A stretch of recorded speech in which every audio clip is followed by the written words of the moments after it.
Hey, it's a Monday Mac Attack. Larry, there was so much going on in the AAA 400, I almost don't know where to start. But let it be known that 1 week ago on the Hub, I guaranteed two things would happen this weekend, that Alabama would beat Florida and that Dover would not be a fuel mileage race. Both came to fruition. Congratulations. We will start with a Castrol Move the Race. And Larry, no question about this, because the eventual winner, Kurt Busch, and Jimmie Johnson both admitted that Kurt Busch was dominant on the final two restarts. Well, they had made that 22 car certainly better over the course of the race, and this was the last restart there after the 10th and final caution.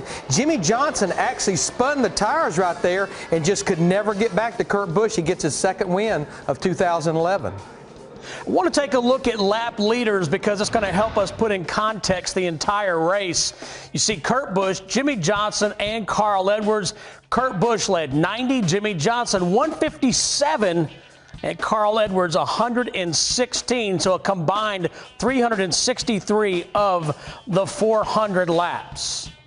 Now I want to start with Kurt Busch because, you know, it's been I would say a tumultuous year for Kurt Busch. There's a lot said about how he talks to Steve Addington over the radio, but you know what, Larry, I guess we say that's not what wins or loses races, perhaps. Well, and Steve Addington has been very honest and always said, I do not want Kurt Busch to give me an ear massage. I want him to tell me what's on his mind and what's going on. And he qualified second and qualified on Saturday.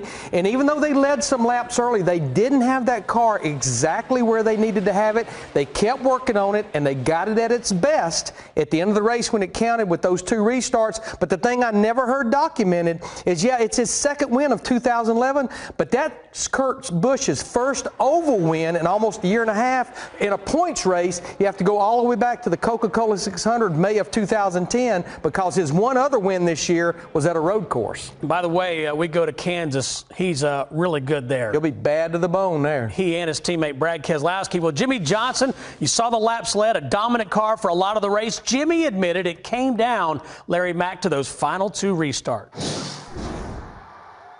I messed up the last two restarts. Blame myself on that, but before that, the run prior to it, he and I, checked out, and I knew he had a great race car. I felt like I still had a chance to get by him, but I just couldn't pull it off, and then beat my tires up so bad. The 99 was coming quick and put a lot of pressure on us there at the end. This chase is going to be wacky. I mean, we have left points on the table. There's no doubt about it. The thing that gets me is how inconsistent things have been. And you look at the 14, wins the first two, and then we lapped them multiple times today. And I don't think any team or driver is going to be consistent all the way through. So we'll just race like heck and see what happens.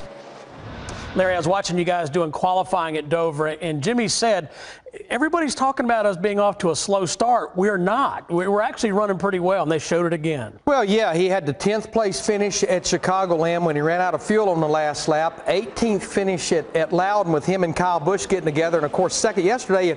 And honestly, when you look at Dover, not to take anything away from those first two chase races or anything away from Tony Stewart's two wins, but this is the first race where the guys could really get after it at the end of the race and not have to worry about conserving fuel. But the one thing that I found interesting is Chad Canal said during an interview in the race how much the track was throwing him a curveball. It certainly was for everyone, how different it was from long green runs, how much it changed to right after a restart, after a caution. You could see it where the rubber would be pulled right up, so there was definitely something that they seemed to be fighting on restarts right after a caution versus long green runs with the way the track was changing. Hard to believe, but Carl Edwards got busted for speeding for the first time this year, and it came at a bad time. Lap 246 of 400. He did rally to come back and finish third. I'm more frustrated because I know we had a car that could win, and my guys, they brought an excellent piece here. Our Aflac Fusion was amazing. And, yeah, we came back. That was good. If we would have finished where I deserved to finish, it would have been terrible. So the coolest part, though, was my guys, making sure I know that they're behind me because, they did everything right. I made a dumb mistake to be tied for the points lead after the way I felt. I mean, when I was leaving right here where we're standing and I got that penalty, that was a bad feeling, so I'm very fortunate. Well, he was certainly making a lot of drivers' lives miserable at the start of that race. I mean, he just checked out. They got off just a little bit in the middle portion of that race, but that penalty there with only 150 laps to go, I think to come back and finish third, he only needed one more caution. But think about this. He's the only driver right now in the chase. He's not won a race in the chase, but to have 3 top 10 finishes, that's one reason he's tied for the lead right now in the points. His teammate Matt Kenseth finished 5th. Now, Matt Kenseth took 4 tires late in the race when everybody in front of him took just 2. He talked about the struggle to pick up spots after the race. It's just incredibly hard to pass. I don't know how to make it better, but if you're worse than the 3rd row on a restart, you're in big trouble. So thankfully on the last restart, I was on the outside. And the car in front of me got to the bottom, left me a little clean air, and I was able to pick off a couple of them. And we can only control what we do to our car, you know, and we've been really competitive all 3 weeks. We had top 5 cars all 3 races so far, and I can't ask for any more than that. You know, we had good pit stops today. You know, we just got to keep trying to get to some finishes and keep rolling along.